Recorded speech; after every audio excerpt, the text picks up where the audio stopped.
কৃষ্ণ বর্ণটা কি হবে? আমার কিছু তো কালো ছিল আমরা জানি, কিন্তু এটা বর্ণ হয়েছে কিরকম?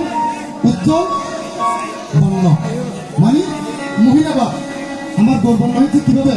রাধার বা, রাধাটা বাইরে কৃষ্ণটা ভিতরে, তো আমার গৌর ভিতরে রাখেন। তারপর কি করবেন? যখন গৌর এসেছেন দেরি করবেন না, যাবো প্রবেশিত গৌর নবদ্বীপ আমার গৌরের কি করছেন?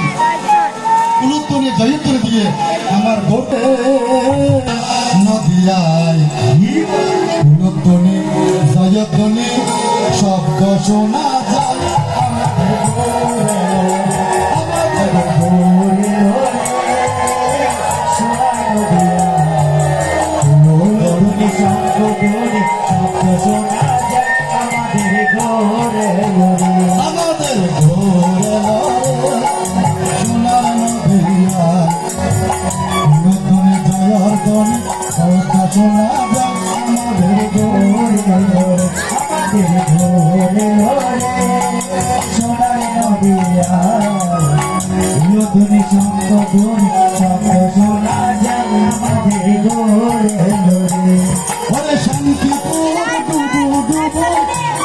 শোনা যায়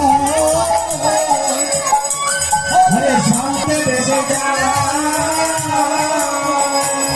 আরে ওই দেখা যায় ওই শোনা আরে ওই দেখা যায় আরে ওই শোনা যায় আমাদের ধরে ধরে আরে সোনার নদিয়ায় উলুধ্বনি শঙ্খধ্বনি শব্দ শোনা যায় আমাদের ধরে আমাদের ধরে ধরে সোনার নদিয়ায় উলুধ্বনি শঙ্খধ্বনি শোনা যায় আমাদের ধরে ধরে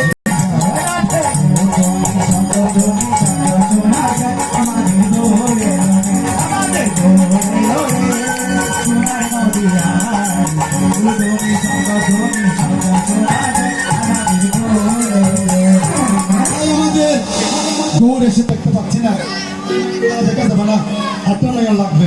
কেন? প্রত্যেক দেবতা প্রত্যেকের মধ্যে আটটা নয়ন এটা গুরুর দ্বারা খোলা হয়, হয়তো আমরা যে দেখতেছি না, কারণ এখানে অবশ্যই ভগবান এসেছেন, তার ভিতর দিয়ে ভগবান এসেছেন আমরা কেউ বুঝতে পারবো না। তাই সেখানে নবদ্বীপের মধ্যে একজন ভক্ত রয়েছেন যার নাম দিয়েছেন, তারপর যুগে ছিল মধুমঙ্গল, আর এবার দিয়েছে নবদ্বীপে, তার নাম হচ্ছে কি? যিনি কচু শাক, তুর, কলার পাতা, ইলাচি শাক বিক্রি করে জীবন ধারণ করত। নবদ্বীপের মাঝে ছিল সে ভক্ত। আমার মহাপ্রভু কি করলেন? প্রতিদিন নবদ্বীপের বাজারে গিয়ে ওই পক্ষ থেকে কচু শাক, তুর, আলু বাকড়া এটা নিয়ে আসতো, একদিনে বসে দিত। এখন ওই পক্ষ চিন্তা করলো, আরে